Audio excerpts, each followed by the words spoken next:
we have got him. The man is busy, so he stepped out of a meeting or something. I don't know, making a movie. He might be making a franchise. Vin Diesel with us right now. Hey, buddy, how are you? Hey, Ryan, how are you, brother? How Good you to been? see you. Good to see you. Good to Great, see you. great to see you. Great to see you. So it looks like you're on the move here today, right? I am on the move. I am on the move. I've been in a music camp for the last month. Thank God.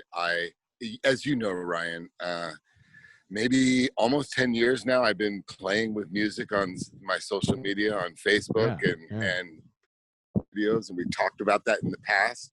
And with this year being the way that it is, luckily I had this to fall back on, music to fall back on as a creative outlet, because obviously we can be on a set. I got to play a little of this so we have some context. Vin Diesel has a chart-topping smash hit. Okay, let me play some of that for you right now. It's so good, too. The vibe is right, isn't it? All right, now, that is the kind of sound that we all need to be listening to and living. It's so good. It's so good. So you've been making music for 10 years. Why is that one so good? I mean, that one breaks out. Thank you, Ryan. Thank you. Well, a few things. First of all, my father, who has been teaching this film program down here in the Dominican Republic for 10 years or longer, he heard the song and said, that needs to be the first song that you put out. And so I just followed my father's lead. And then when everyone hears the song, they have their own reaction. When I hear the song, I think of my 5-year-old daughter, Pauline, tilting her head and singing the song and mouthing the words, and it melts my heart. The idea that my music is above all for my children. So it's kind of a beautiful thing. Well, it kind of makes me want to be like a 5-year-old, right? Like it makes me want to act like a child. Yeah. And it can have that effect on other people too, right? Yes, Ryan. That's a good thing. Great thing. Can we all channel our inner 5-year-old, please? Please. For a minute? Now, I'm curious. So I want to get a little forensic on how you built and the architecture of that song. Tell me because there are layers to that song that are so cool. Yeah, like I listened to it several times, and every time I'm hearing a different texture, a different layer, a different color to it. So tell me about the building of it. That's so awesome, Ryan. I'll tell you about the building. It started, I guess you could say it started a few years ago when Kygo asked me to walk into a recording studio with him. Okay. And threw a song at me. It was a Selena Gomez song, and he didn't even tell me what it was. And he asked me to sing it, and I was kind of taken aback. And I said, well, let me step out of my comfort zone. Let me sing. Let me do, let me try to please Kygo and all the people in the room and entertain them. And I went into the booth and I started singing, which is why this first song is on their label. Because in many ways they assisted me in stepping out of my comfort zone. The layers, I have an incredible producer named Petey Martin that works with me. We go into the studio. It was kind of new for me to kind of recognize how much work musicians actually go through. Obviously my world has been solely movies for decades, and I had no idea how much work went into recording songs. And my producer, music producer, Petey Martin, brought me into the studio and worked with me and we came up with this song. It's funny because we've talked to so many producers over the years and artists, Vin, and they'll tell you the song is never done. Like they just always want another night, another hour to keep building these songs because it's just always in their mind. At some point, they just have to release the songs. Was this a situation like that? Ryan, you're brilliant, Ryan.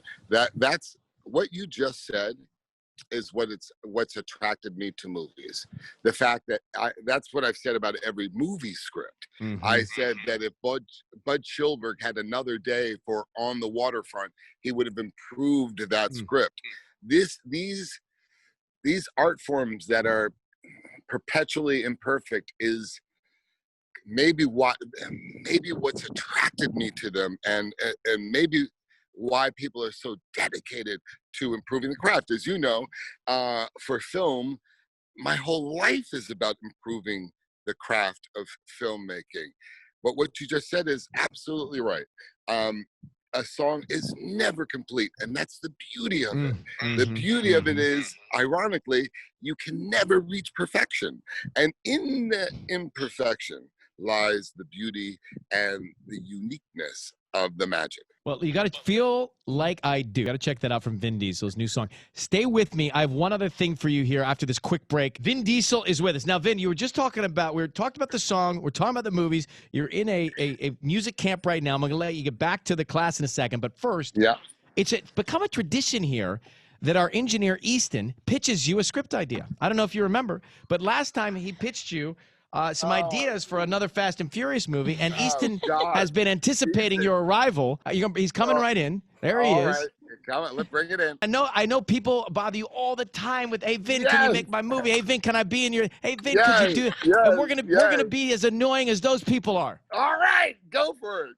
So now, Easton, we have limited time with Vin Diesel, so let's get right into the pitch. Go ahead. Okay. This is a fast one. We're going to reinvent the Fast and Furious franchise yet again. This will be for families. Check this out. There's a go-kart racing team of kids. It's led by Jack, Brian O'Connor's son. They get challenged by these like rich, bratty kids. They've got expensive go-karts. They've got all the bells and whistles. They bring in Uncle Dom to coach them. So you're teaching them how to street race. You're putting Nas on their go-karts. You're training them up like that. It's kind of like Bad News Bears meets Rocky. But then the other team, turns out they're undercover spies. They kidnap you. The kids have to now break you out of this jail with the skills that you taught them. What do you think? It's a family hit. I think it's such a family hit that it's been made already. And God bless you. It's called Spy Racers, and my daughter's in it. It's called Spy Racers. Come on, Easton. Again, I'm always, this one's called Faster and Furiouser. I'll always hear the pitch. I'm always here. I'll never deny you the opportunity to pitch me. But my God. And by the way, congratulations, Tanya and Ryan, for your People's Choice Award. Oh, thank you. Thank you. Are you nominated? So yes, nice. I don't know. I don't know how. You're male movie star. Nice. The irony, Ryan, is that I'm nominated for a film that the day the film was released, Bloodshot, the president shut down the country, and so it's how I don't know how I'm nominated. Well, that just shows how powerful you are. He's male movie star 2020 and action movie star. So listen, a lot of people say they don't really care about these awards. Tanya, Vin, and I, we want to win the People's Choice Award. We want to win. We actually do care. We really want. I don't have that many awards. I'd like to win this one. I'm so. You have spoken my truth. Right? So, Tanya, how do we vote? How do they vote for Vin, for myself, for you? How do they do it? Everything's on eOnline. We can put the link everywhere, all of our socials, all of everywhere. All right, let's do that. Blast it out. Link it. Yeah. All right, we should all be there virtually somehow winning. I'd love that. I would actually like to have a People's Choice Award. I'll put it in my. Yeah, me too. I'll put it in my scrubbing and Facebook group too because they vote. They really, really vote. All right, thank you, Tanya. Vin Diesel, love you, brother. Thank you for coming on. It's great to see you, man. Always. Be well. We'll see you soon. Love, guys. All right. All right, buddy. Bye-bye. That was awesome. Bye. He's the best.